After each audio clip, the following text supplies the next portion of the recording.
Hey guys, so I'm sitting right here. I was about to record a podcast on the Finding Freedom podcast, and my guest had to cancel last minute. So I'm like, well, got the camera set up, ready to go. Why not just record something really cool? So that's what I'm doing.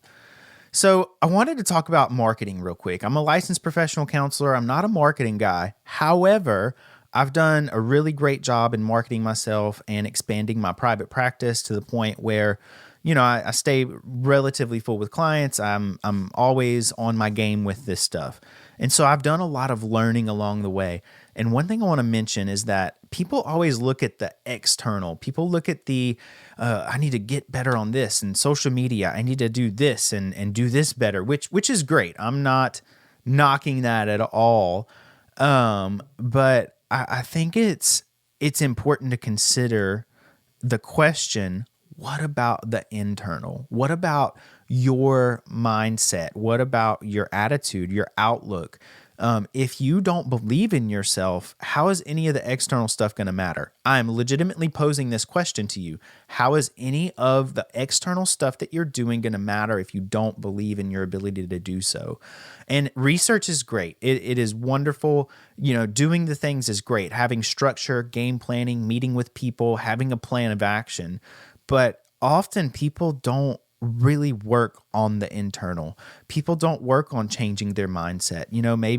Maybe you're a business owner and you're struggling and you're doing the things. You're meeting with people, you're getting great ideas, you're meeting with your marketing guy or girl, and you're just like, okay, something's still not right. I ask the question, what about what's going on the inside of you? What is going on? Are you negative? Do you believe in your ability? Because anytime you get in front of a camera or even on the stuff that you're posting, it's going to come off. If you're not confident in yourself, people are going to see. People see this stuff, I'm a pretty perceptive person myself. And I'm not saying that I'm the world's greatest at being perceptive or whatever, but I really think that people see more than you think. And so if you have just a little bit of negativity, if you just question yourself, if you're not really sure, that's okay. It's good to work on that. But if you don't ever work on that stuff, then maybe you're not going to make as much progress as you think.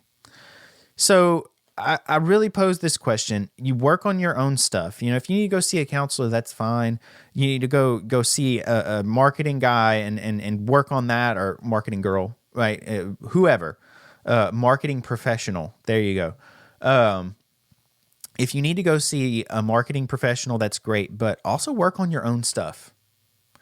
Work on your own stuff. Don't run away from that. Please, consider the fact that there's multiple avenues to do different things, and find what you're passionate about. When you start working on your own junk and your own stuff, you can find what you're passionate about, what makes you tick. I was doing a meeting with somebody yesterday, and we started talking about this exact point and just marketing in general. And I started talking and sharing a little bit about my story with how I overcame a lot of adversity and quit my job, jumped into private practice, and just really dove in head first. And just in that conversation, I noticed myself getting more and more and more excited. I'm like, man, I'm really passionate about this. And I'm really passionate about helping people overcome, negativity so they can move forward. And this is a key. Right? This is a key point. If you are just distracted within your own mind, how are you going to be focused to do other stuff?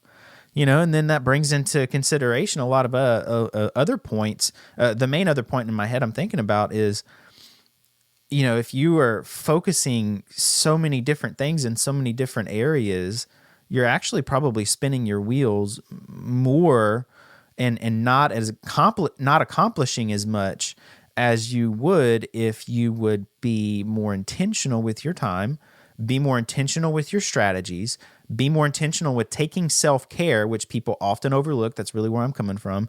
If you do those things, actually you may find yourself being more productive and more intentional and getting more business than if you just find yourself spinning your wheels and babysitting everybody. I think I think it's really important to be intentional. Right. And look, I mean, I am a business owner, but I don't have an MBA. I don't have a marketing degree, but I do have a lot of experience, and I am a professional. I work with people all the time. I work with a lot of business owners in counseling, actually, just working on their own stuff. And I've noticed when they've made improvements in their own mental health and their own mindsets, then their business starts to improve. Why? Because they're more positive, they're more focused, So I hope that you get something out of this. It's really not rocket science. It's just reframe your mind, reframe your mindset. And I wanted you to consider this because it's something that people normally overlook. So if you've not subscribed to my channel, please subscribe to my channel. I do videos and I do podcasts. I was about to do one today, but it didn't work out. For multiple reasons, and I'll have to reschedule that. But subscribe to my channel. I love to build people up. That's what I do. I really love to help people just move forward. And while you may not be a client of mine, or while you may not be my consultee, right? It's okay. Maybe there's something in these videos that I do or on the podcast that we talk about that's going to be really helpful. So hit that subscribe button, and I look forward to seeing you on the next one.